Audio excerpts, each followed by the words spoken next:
Over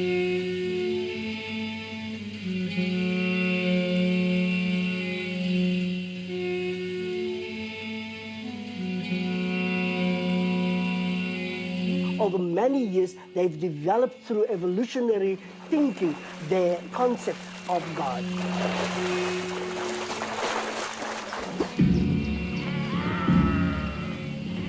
God as creator, God of the creator of the rains, God as provider, God as protector.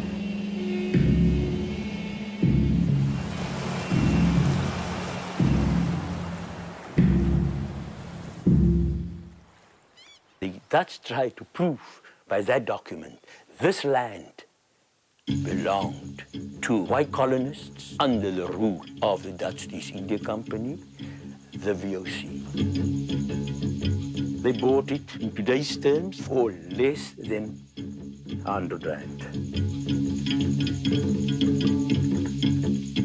Suddenly, in 1714, you get something called the loan farm system. And the loan farm system is basically saying to white settlers, there's no impediment now on you taking land. There's no one going to stop you from taking land.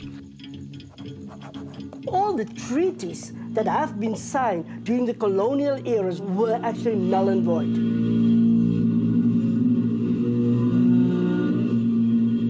They believed that in the first instance, God created land. And it totally clashed with the Europeans' worldview regarding land.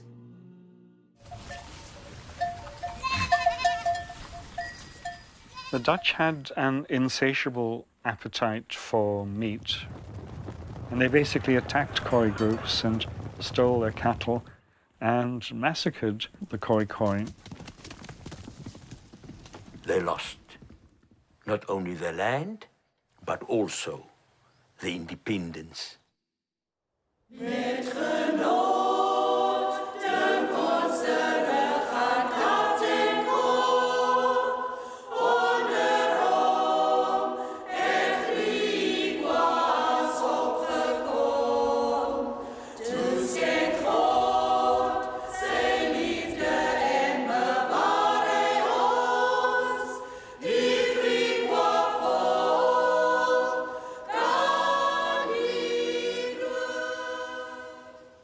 This is Ongeluksnek Pass, where Adam Kok III cut through these magnificent mountains known as the Drakensberg.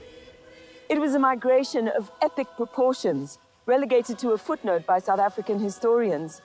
Adam Kok III led 2,000 of his followers, 300 ox wagon, and 20,000 head of cattle and sheep across these mountains from Philippopolis. After losing nearly half their livestock and their ox wagons in the ravines of these mountains, they arrived at their promised land. But the trek cost them dearly. Sarah Baartman gave us as women a spiritual connectedness that we did not know existed. And to me, that is so positive. The fact that to us, she became the icon of our spiritual connectedness.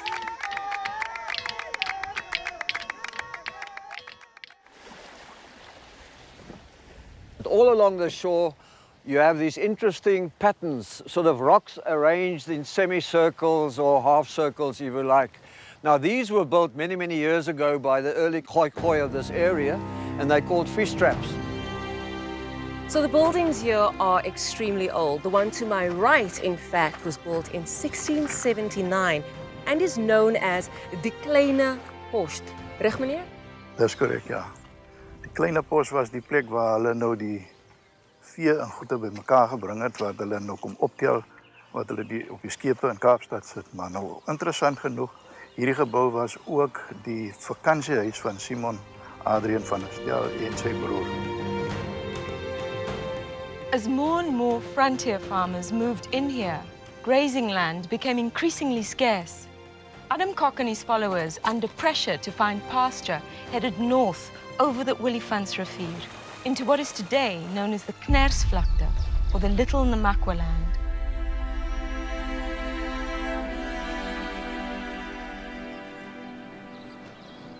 It's just after 6 a.m. and I'm on Paternoster Beach. It's here where locals engage in illegal fishing because of what they call an unfair quota system, not taking into account their birthright to live off the sea.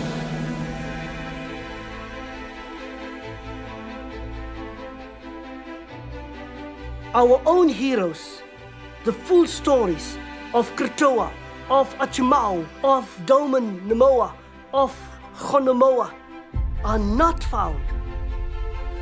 Our stories are silent. And it's this ignorance about our ancestors, brown and black Africans have Khoisan ancestors. And it's time for us to rediscover the ancient faith, our customs, the value of our traditions,